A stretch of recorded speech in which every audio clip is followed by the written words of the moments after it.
Hey, make sure you hit the subscribe button if you like this epic content we are throwing up. And remember, hit that notification bell anytime I upload a video. And lastly, if you like the video, please give it a thumbs up. That being said, comic book fans, let's begin. And now, the conclusion of the IDW, All Hail Megatron, book number 4, chapter 5. Every one of my prognostic evaluation programs predict him with 98% certainty. Where's Cobb? This would be his reaction.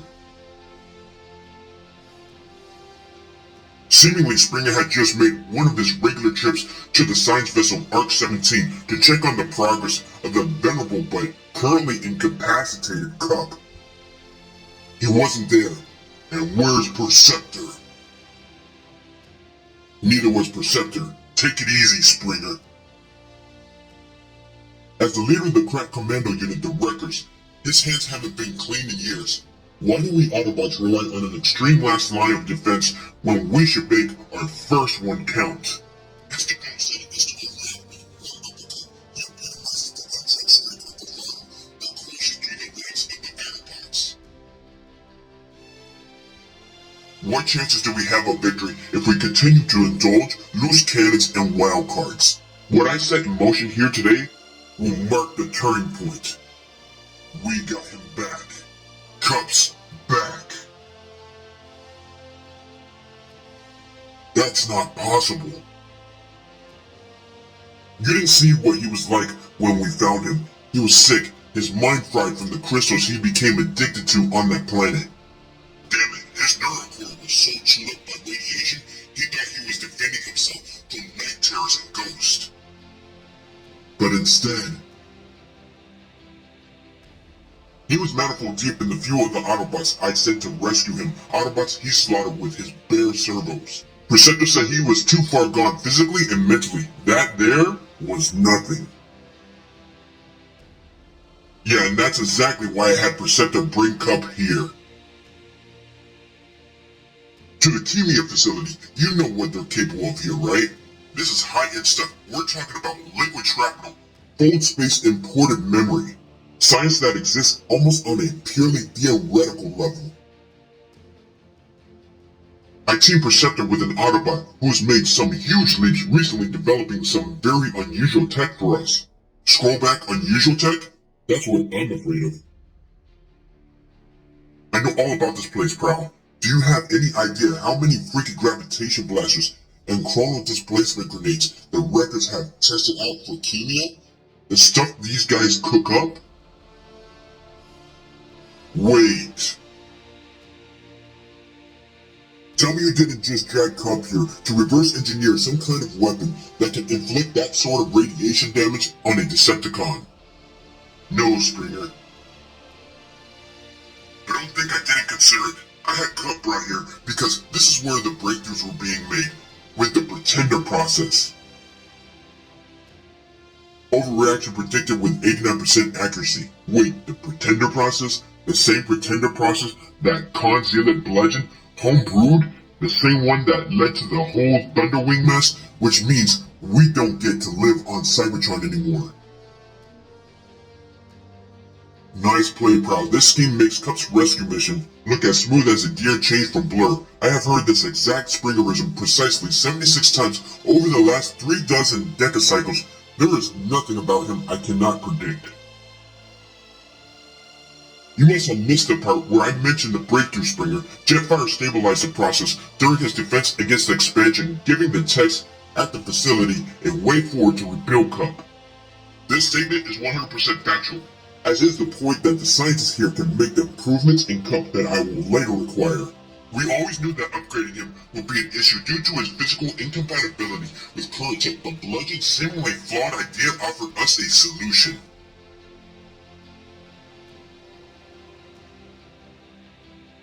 You're telling me that, for all intents and purposes, this rebuilt Cup is a pretender? Got it. There is no inner robot body per se, but the cerebral interface operates on the same principle. Never was truer syntax vocalized. How? How can you have a cerebral interface when he barely has a cerebral cortex left to interface with? I don't have to run projected personality simulations to know that guilt, worry, and a refusal to move on are fueling his disbelief, but he can be so tiring. The scientists made a breakthrough, Springer. That's their job. Don't you get it? This is real. Cup's back. Watch. I show him the footage. I've seen it before, of course, but it doesn't fail to impress me. And for a second, as I watch this old relic move like he's next year's model, I almost see what the others see. It's a certainty he'll ask the question. What's that in his mouth?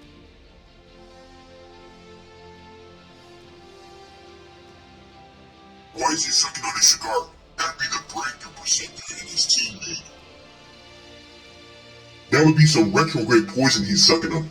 Why the hell did these science bots shove a cigar in his face? It's actually a synthesized form of solar-charged crystal radiation that Cup became addicted to while he was stranded, and it serves as a flashback suppressant of sorts.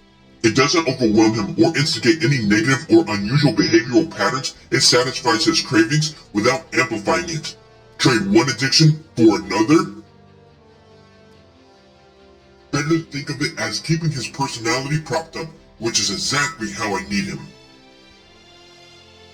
Because if Cup loses stability, then his whole reason for being here, especially in coded personality subroutines I have Perceptor installed, just won't take effect.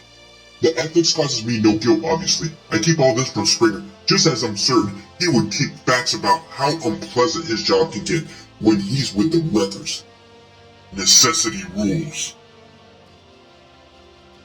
Look, Springer, it's not ideal, but as long as he keeps it, we keep Cup. And that's surely the lowest price we've paid so far. That's what I love about you, Prowl. You even calculate your offhand remarks to maximum effect. I dial it down to make myself more convincing as Cup's sudden benefactor. At the end of the day, Springer, Cup is a figurehead, a rare and genuine hero among Autobots. Now, I may not subscribe to his methods, but right now, we need someone like him. He's an inspiration to us all. I'm counting on it. Let me see him. I led Springer to the lab where Cup is undergoing one final strip down and assembly before rolling out. Well, get over here, kid. I ain't gonna rip your head off. And there he is, Cup, just as he was before, and yet different, a pretender. Even disassembled, he holds the room together through sheer strength of personality. What Autobot wouldn't blindly fall in behind him? As far as on-the-job reflexes go, Springer's readily access shortcuts to his emotional processors are an asset. But in this instance, they belittle him. Cup! Forget to attach your feet, old-timer? Your wiser routines are getting older than me, pal. I'll learn you some respect once I reattach my fighting hand. Now where is it?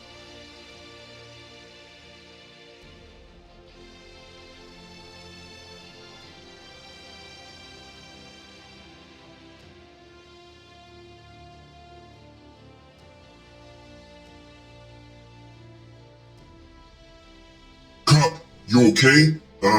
Oh sure, the old assembly line fog ain't completely burned off yet. Here you go, Commander.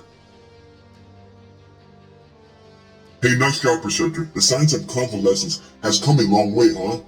You know, they got this specially made for me.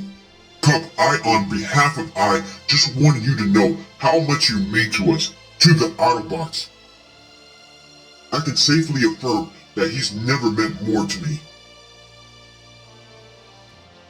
You know what you said there? I appreciate it. It's good to be back. Perceptor, you're to be second to Cup. And definitely, you're to be on hand with a ready supply of flashback suppressions. As well as that, I'll need you to monitor the integration progress of those new personality subroutines I suggested be installed. I just don't know what gives you the right. Yeah, you do, Perceptor. Here's the thing. We're not winning this war, and I'm tired of punching step after step, formulating multiple strategies for achievable victories. Practice is to a point. It gets gets restless and changes tack on a whim. The average Autobot default setting is Daredevil Maverick. That's not us, Perceptor. We can subdivide the war into its purest mathematical form and generate solutions all we want, but unless we happen to be surfing on a meteoroid at the time, no one will pay attention. Bots like Cup have the sensors and receptors of the masses already. He's the conduit. If we provide the code, Cup will provide the mass installation for us. You're the least warlike Autobot I know. By being a part of this, you're bringing us nearer to peace. 100% of this statement is true. He knows I'm right. He can never ever know what he did. Cup can never know what happened on that planet or what we did. What you did. What was done to get him back? If he knew that his life was valued over the dozens we sent to die at his hands, then he'll just go and throw himself in the nearest sun and have done with it. Perceptive Trailbreaker, Siren, Sizzle, and anyone else from Arc 17 who knew what happened can never speak of this to anyone. The deafening clatter of solidified obviousness reverberates around my audio receptors. It's been taken care of, Springer.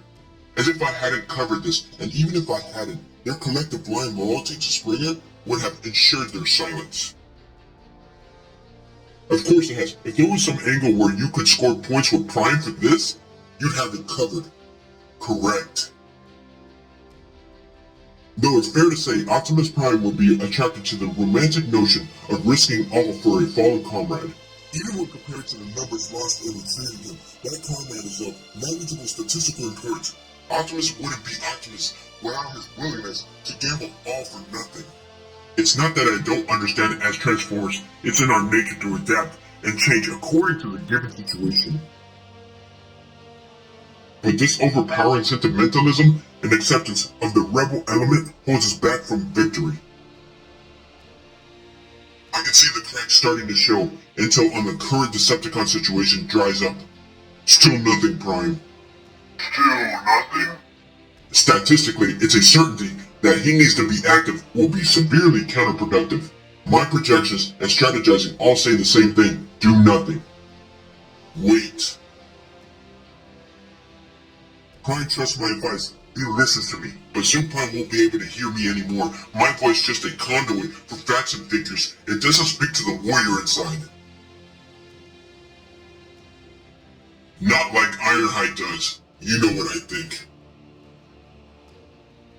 But we allow Ratchet, Hot Rod, Grimlock, and Springer sanctioning untrained Autobots to rescue a deranged veteran to buck the system. And then celebrate them. Compare these examples with the Decepticons, of course. They have their own rogue elements, the Scorponauts, Bludgeons, and Thunderwings, but for the most part, they act as one. They may have sinister goals, but there's nothing evil about reason, analysis, discipline, logic. Why can't those be the tools of the Autobots?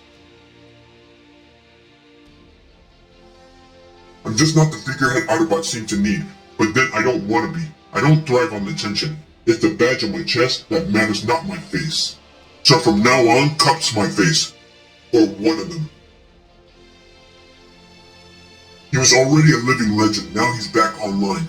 He'll be in the spotlight even more, all optics locked on him. Good. Because now I can speak through him and finally get the message across. What Perceptor said still amuses me. You hypothesized that the tendency among Autobots to disregard orders when they impede moral or personal crusades directly undermines your preferred brand of logic. Oriented strategy? In so many words, yes. Interesting that the qualities you intend to discredit and quash couldn't be more evident than in the Autobots who secretly oversee the rehabilitation of another purely to have his point made. Is that no one will ever know what I've done. Which is precisely how I wanted to stay. I don't want to lead, I don't need public approval. My goal is to put all my resources into winning this war. That's the way it should be for a number cruncher like me, but with Cup, everyone wants to hear what he has to say. So now when he speaks, You won't even see my lips move. Welcome back, Cup.